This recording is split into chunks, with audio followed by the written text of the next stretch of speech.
So you probably won't tell us exactly, but do you have an idea of what the rotation's going to be? Have you guys already kind of figured out how much you're going to shrink it conference play here? I don't know that we'll necessarily shrink it. The guys have been practicing hard, so our commitment to them, as long as you're working hard, you earn the right to play, and you'll get reps. Do you have like an ideal world X number of receivers would play, or? A total figure, I would say we'll probably rotate anywhere from 7 to 8. Who had the best bye week out of the group? That's a hard question.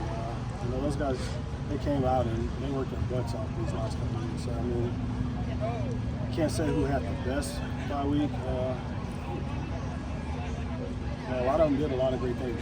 And kind of put us in this predicament to answer her question. By honestly committing to putting 7 8 guys out there. So, it's a testament to how hard they work. Saturday we'll get a chance for them to go out and showcase what they can do. When it comes to early in the season, but Caleb seems like he's been especially sharp on deep balls, just the deep passing game, just in general. Have you noticed improvements just in passing wise? That was something that we wanted to focus on during the offseason and during training camp. I think we hadn't quite gotten to the point that I would like it to be, but we've gotten a lot better than what we have been in the past.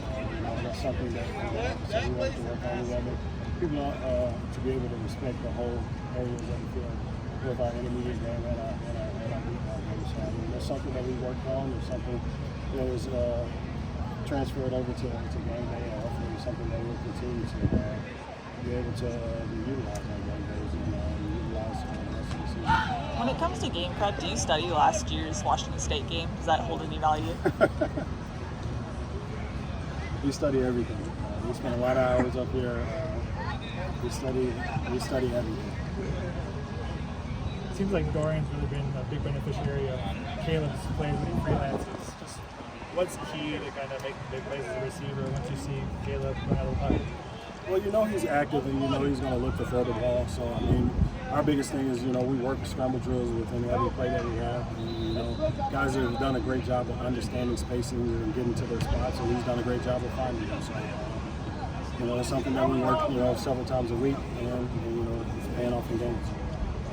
How would you evaluate the group's energy going into this week coming off the ball? They came back. Their bodies were refreshed. We've had a great Monday and a great Tuesday practice so far. There were some things that we'll have to clean up today, but there were some things that we introduced. So we went into it knowing that. I think they're excited and they're ready to play.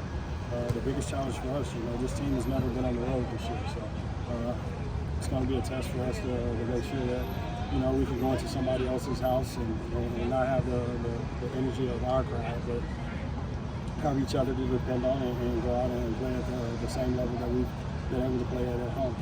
What's been your evaluation of Dennis so far? He catches with the 3 touchdowns in that means kind of maximize the opportunities. He's taking what we're preaching in the meeting room, not just to him, but to all of those guys.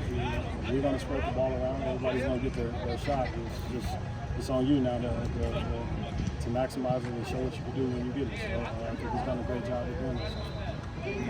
Coach, with Taj, when you got here, Coach Riley talked about how you gave him a lot of things that you wanted him to work on, and he's done really well with that. What specifically did you target with him, and how impressed have you been with his work ethic and just how he attacks every day? When we first got here, and looking at all of those guys, one of his Achilles heels was, having patience and calming himself in the balls. I think somebody asked a question about deep balls earlier. In years past, that was kind of not a strong point of his. That was one of the things that he's worked on since we've been here, and I think it's benefited him as well as others.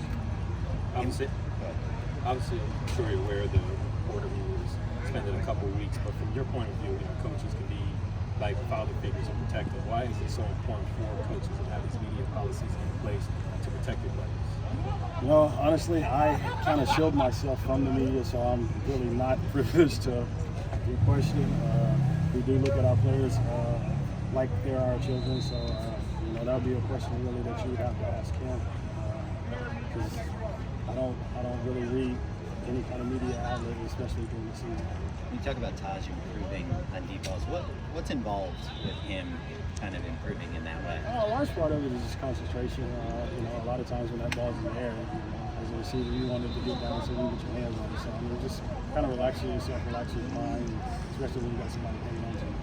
What's the best thing Taj has cooked for you? I don't know if we want to waste the last question. Chicken Alfredo. Thank you, Coach.